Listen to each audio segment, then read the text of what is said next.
Sophie Cunningham ვირუსულად ვრცელდება კიდევ ერთი თამამი პატრიოტული ქმედებისთვის და როცა ეს ქალი მარტო უპირისპირდება სპორტულ სამყაროს და ცდილობს დაიცვას ქალთა უფლებები სპორტში ეხლა ის ხედავს, რომ ამერიკელების 73% ეთანხმება მის მოსაზრებას და შეხედულებას, რომ მამაკაცებს არ უნდა მისცეთ უფლება ქალთა სპორტში მონაწილეობაზე. წერტილი, სრული.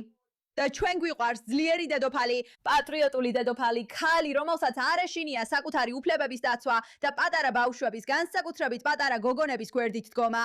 მაგრამ ეს არის ის მომენტი, რომელიც ამ შაბათ-კვირას მოხდა და რომელმაც ინტერნეტი გაადიჟა, განსაკუთრებით ლიბერალები და მე ამას სრულად ვემხრობი. კარგი, ის ბარშია.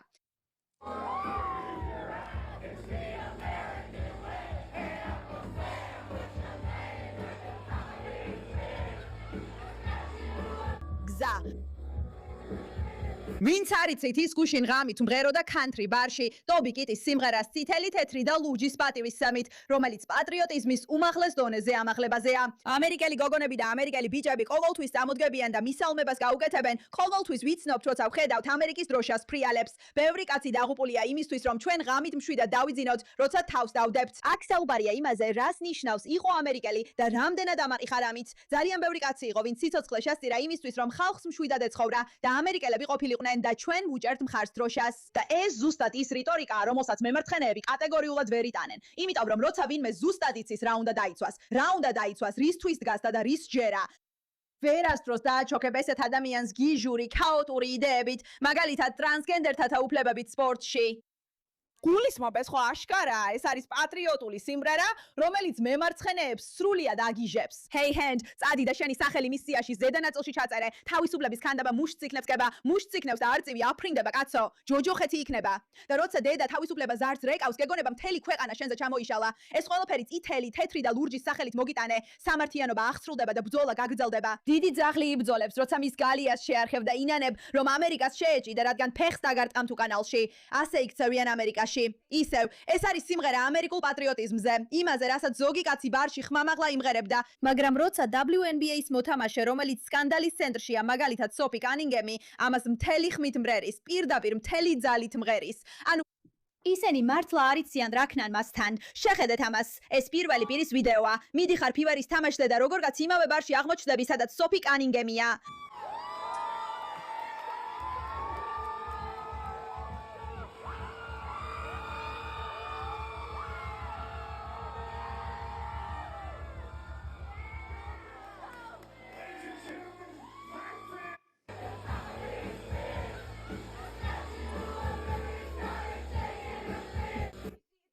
ხედავთ, გასაკვირი არ არის, რომ აქ არის ვიღაცა ახალგაზრდა გოგო, რომელიც პატრიოტი და ამასთან ახლავს იდეოლოგიური გაგება და მორალური სიცხადე, რომ არ უნდა დაუშვა ტრანსგენდერი კაცები ან ქალები ამერიკულ სპორტში თამაშობდნენ. რადგან როცა ვინმე იცის რისთვის იბრძვის, იცის რის ჯერა, იცის რისთვის დგას და ამას დაუფარავად გამოხატავს. ვერ დააბნევ მათ საშიში იდეებით. ვგულისმობთ, ყოველად არ არის, რომ რუსეთი, ჩინეთი და კატარი ამერიკის განადგურებაზე ფიქრობენ ქაოსის შექმნის გზით, რომ ხალხმა აღარ იცოდეს რას ფიქრობს, გიჟური იდეოლოგიების თავზე მოყრით აბნევენ ხალხს, რადგან დაბნეული ხალხის დამარცხება ადვილია, მაგრამ ამაყი ხალხის არა. ეს სიმღერა არის მტკიცებულება იმისა, თუ რატომ არის Sophie Cunningham ასეთი თავდაჯერებული და თავისუფალი WNBA-ის წინააღმდეგ გამოსვლაში და მან შექმნა მოძრაობა. და როცა ვამბობ მოძრაობას, გულისხმობ ნამდვილ, სერიოზულ, ინტენსიურ მოძრაობას, რომელიც ებრძვის ტრანსგენდერულ საკითხს, რაც ეხლა ხდება. გულისხმობ იმას, რომ ჩვენ ამაზე უკვე ვისაუბრეთ, მაგრამ ეხლა უკვე NBA-დან მამაკაცები ცდილობენ დაამტკიცონ ის აბსურდულობა, რომ მამაკაცები NBA-ში ირჩევიან, WNBA-ში თითქოს ეს თამაშს უფრო სამართლიანს გახდის. ანუ შეხედეთ ამ ვიდეოს. ხო, ამ კვირის დასაწყისში მე განცხადება გავაკეთე, ტრანსგენდერი ვარ, ქალი ვარ. თავს იმად ვაცხადებ, ვინც ზოგჯერ ქალად აიდენტიფიცირებს თავს. ხო, ამას უყურებ და ფიქრობ, ეს აბსურდია, მაგრამ მართლა აბსურდია, ყველაფერი აბსურდულია. ესეთ კაცს WNBA-ის თამაშში ვერ დაუშვებ და სწორედ ამას წარმოადგენს Sophie Cunningham. ის ამბობს, ეს უბრალოდ სიგიჟეა, მაგრამ აი რა არის მთავარი. მიუხედავად იმისა, რომ ბევრი მედია პიროვნება, მაგალითად ეს იდიოტი, რომელიც ასევე WNBA-შია და ცდილობს პოლიტიკური ქულები და სიმპათიები მოიპოვოს, ამერიკელების უმეტესობა სინამდვილეში Sophie Cunningham-ს უჭერს მხარს. ეს სტატისტიკა უბრალოდ შოკის მონგრელია, მაგრამ მოიცადეთ, უბრალოდ მოусმინეთ, რამდენი რამდენად გიჟია ეს ქალი? ეხლა ჩვენი ახალი ბრძოლა. ფიქრობ ამას ვამბობდი, რომ ბრძოლები შეიცვალა. ხო. იცი, ჩვენ მიზნები იგივეა, მაგრამ ეხლა როცა გარემო შეიცვალა, ვხედავთ, რომ ტრანს ადამიანების უფლებებს არ თმევენ. ბევრი საუბარია ტრანსპორტსმენებზე და იმაზე, რაში შეუძლიათ მათ მონაწილეობა. მე ყოველთვის მივიდავდი ტრანსპორტსმენს ჩემს გუნდში, ან ჩემი გუნდის წინააღმდეგ. ეს უბრალოდ ძველი სიბრიყვეა და ის ფაქტი, რომ მათ როგორცაც მოახერხეს და დააჯერეს ხალხს, რომ ტრანს ადამიანების უფლებებზე უფრო მეტად უნდა იდარდონ ვიდრე საკუთარ უფლებებზე, ამ ქალმა მთელი ცხოვრება იმუშავა, რომ პროფესიონალი სპორტსმენი გამხდარიყო და მზადაა ეს ყველაფერი პოლიტიკური მომენტის გამო დათმოს, რომ ქულები მოიპოვოს. მას 10 მილიონი ნახვა. ამერიკელების უმეტესობა შეუძლია დაინახოს, რომ ეს სრულიად აბსურდულია. სრულიად აბსურდული.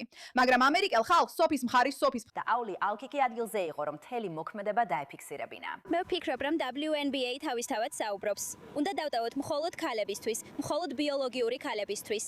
მეცნიერება საკმაოდ ნათელია, როგორც პედაგოგს, ბევრი არ მჯერდება, რომ ბიოლოგიაში დაუბრუნდა და ვისწავლო, რომ ორი გენდერია, ბიჭები და გოგონები. ეს ტრანსგენდერებზე არ არის. ეს სქესს ეხება. ჩვენ ვცდილობთ დავიცვათ სპორტი, არა იმ ქალებისგან, რომლებიც ტრანსიდენტობას ირწმუნებიან.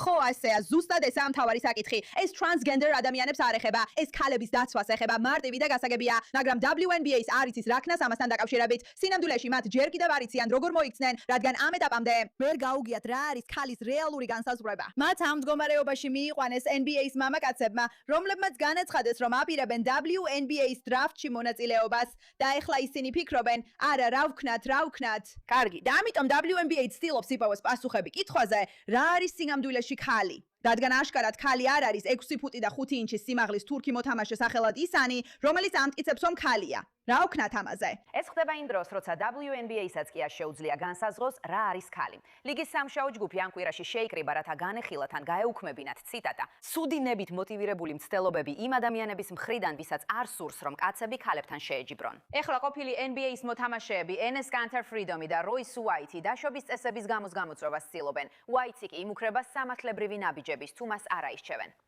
ასე ჩანს. გულისხმობს ძალიან მომწონს. უბრალოდ მიყვარს ეს, რადგან კიდევ ერთხელ, როცა ყავს ესეთი ადამიანები, როცა ქალები ასე იქცევიან, გაგვიცავით და მე ვფიქრობდი, რომ რიზი ყველაზე დიდია. მაგრამ როცა კაცები ამბობენ, არა იცით რა, ჩვენ ქალები ვართ, აშკარაა, რომ აქ რაღაც არასწორადაა. და სამწუხაროა, რომ ამისთვის ასე უნდა მოხდეს. სამწუხაროა, რომ ასობით და ათასობით ქალი ამბობს, დაგვიცავით ჩვენი სპორტში თამაშის შესაძლებლობა იმ კაცებისგან, რომლებიც ახლა აცხადებენ, რომ ქალებად აიდენტიფიცირდებიან. შეიძლება მართლა ასე სჯეროდეთ, მაგრამ მაინც დაგვიცავით. მოგვაქციოთ მეტი ყურადღება, ვიდრე იმ მცირე უმცირესობას, რომელმაც პოლიტიკური ძალა მოიპოვა თავიანთი გადამეტებული კამპანიებითა და ბულინგით.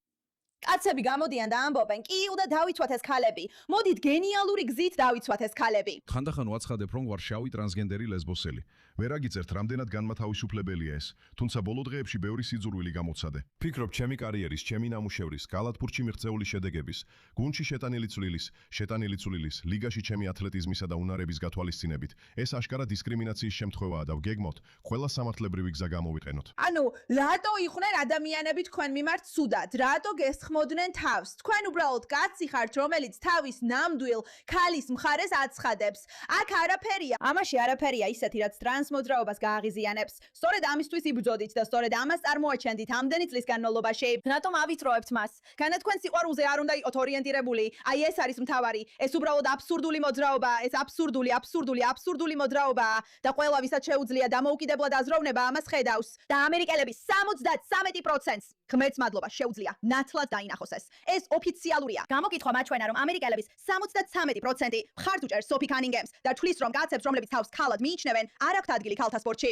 WNBA-მ ვერ განსაზღვრა, რას ნიშნავს ქალი და ისინი ისტორიის არასწორ მხარეს დგანან. ლიგას ადგილობრივი ლიბერალები მართავენ. მათ უნდა დაინახონ რა ხდება და აუხსნან ამერიკას რას ნიშნავს ქალი. შეტყვიტეთ ქალთა სპორტი თამაში. ამ შეხვედრებზე განიხილეს მრავალი საკითხი, მათ შორის ტრანსგენდერ სპორტსმენებთან დაკავშირებული მიმდინარე დისკუსიები და მოთამაშეების მიმართ ინტერნეტში არსებული სიძულვილი და აგრესია. WNBA-ზე ამჟამად არ დგას მონაწილეობის უფლების გადაუდებელი საკითხები. აკი არსებობს. და ჩვენ კაცად ვმობთ არა კეთილსინდისიერ მცდელობებს, რომლებიც ამ თემების გამოყენებით ცდილობენ სხვების დამცირებას ან მარგინალიზაციას. სხვა სიტყვებით რომ ვთქვათ, არ გვაქვს წარმოდგენა, როგორ მოვაგვაროთ ეს საკითხი. დიახ, ისინი ამბობენ, რომ ამ ეტაპზე არ არსებობს საკითხები, რომლებიც უნდა მოაგვარონ იქან, იმიტომ რომ როცა Enes Kanter და Royce White აცხადებდნენ, რომ მონაწილეობის უფლება ჰქონდათ, მე გადავხედე 409 გვერდიან საპროცესო შეთანხმებას, რომელიც ფაქტობრივად კონსტიტუციას გავს, რომ და იქ წერია, რომ უფლება მოსილი რომ იყო, უნდა იყო ბრჭყალებში, ქალი. მაგრამ ამ 409 გვერდში არსად არის განმარტებული, რას ნიშნავს ქალი. გულისხმობეს უბრალოდ სიგიჟეა, არა? ქალთა ეროვნული საკალათბურთო ასოციაცია ვერ ახერხებს განსაზღვროს, რა არის ქალი 4 შაბათის შეხვედრის დროს. დრევანდელ შეხვედრაზე განიხილეს სხვადასხვა საკითხი, მათ შორის ტრანსგენდერ სპორტსმენებთან დაკავშირებული მიმდინარე დისკუსიები. იცი და ეს სხვათა შორის არის ვიდეო შიჰანის შესახებ და მას მკერდი დაუფარეს, რადგან ჰომიცით ეკრანზე ამის ჩვენება არ შეიძლება.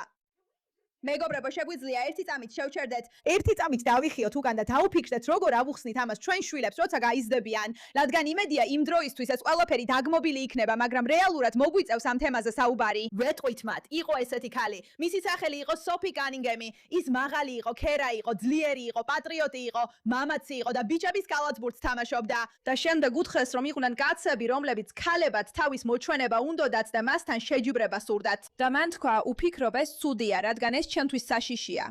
და მთელი მსოფლიო ამის გამო შეიძულა იმდენად, რომ კაცები 6 ფუტი და 5 დუიმის სიმაღლის კაცები იძულებულნი გახდნენ ქალებად ყოფნა მოეჩვენებინათ, რომ დაეცვათ ის ამ ყველაფრისგან. და ორგანიზაცია, რომლის სახელითაც სპორტში მონაწილეობდა, ვერ ხვდებოდა რა იყო ქალის განსაზღვრება.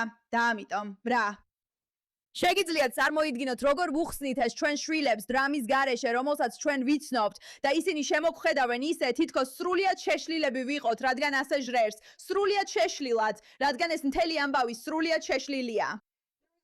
დადგება დღე, როცა ეს მთელი ტრანს მოძრაობა გვერდზე გადაიწევს და უკან მოვიხედავს და ვიტყვით, როგორ შეიძლებოდა საზოგადოება ასე დაბნეულიყო და ამაზე პასუხი, რა თქმა უნდა, უცხო ძალები, რომლებსაც სურთ ამერიკელები დაბნეულები იყვნენ, მაგრამ სულ უფრო და უფრო მეტი ადამიანი ხედავს ამ ყველაფრის სიგიჟეს. ასეთი პიარის ნაბიჯი ბრწყინვალეა და ზუსტად ისაა, რაც საჭიროა. და კიდევ ერთხელ, ის რაც სოფი კანინგემს აძლევს საშუალებას იდგეს და თავისი პოზიცია დაიცვას, მიუხედავად იმისა, რომ ამის გამო მოედანზე ფასს იხდის, სადაც მას ფიზიკურად ესხმიან თავს და ძალადობენ და ასე შემდეგ, ეს იმიტომ, რომ მან ზუსტად იცის რის სჯერა, მან იცის რისთვის დგას, ის პატრიოტია, ის დაკავშირებულია თავის ქვეყანასთან, იმ სხვერპლთან, რაც მისმა ქვეყანამ გაიღო, თავისი ქვეყნის სიდიადესთან და იმას, რას ნიშნავს იყო ქალი და იცავდე ქალებს. და ეს ყველაფერი ერთად აძლევს მას ძალას, რომ წამოდგეს და იბრძოლოს იმისთვისაც ნამდვილად სწორია. და მე პირადად ამას სრულიად ვაფასებ და მიყვარს. გმადლობთ ამ საკითხისადმი თქვენი ყურადღებისთვის.